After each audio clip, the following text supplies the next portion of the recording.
Le matin, C'est déjà demain.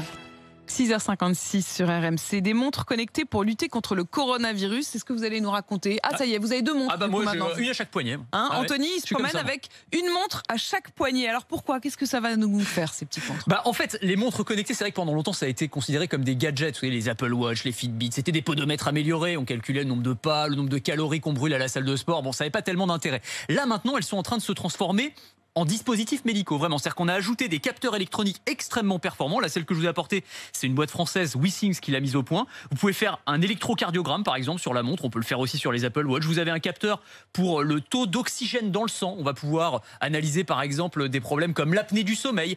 Et dans le cadre du Covid, on va se servir de ces montres. Elles ont été mises, par exemple, ces montres à disposition de l'hôpital Bichat à Paris pour suivre à distance des patients atteints de Covid. On va pouvoir analyser, par exemple, leur stress respiratoire, leur état de santé général. Ces données, elles sont envoyées à des médecins et donc on peut les suivre à distance sans qu'ils aient besoin d'être à l'hôpital.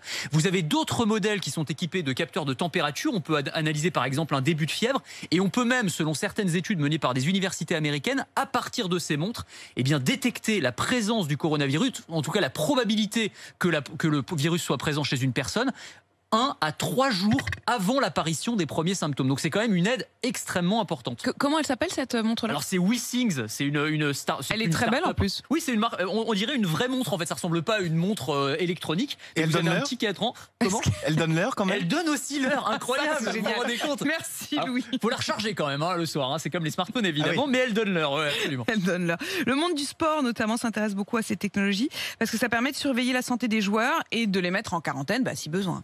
Exactement. Par exemple, la NBA, le championnat de basket américain, ils ont adopté, alors non pas une montre, mais une bague connectée qui s'appelle Oura. Ils en ont commandé 2000, une pour tous les joueurs.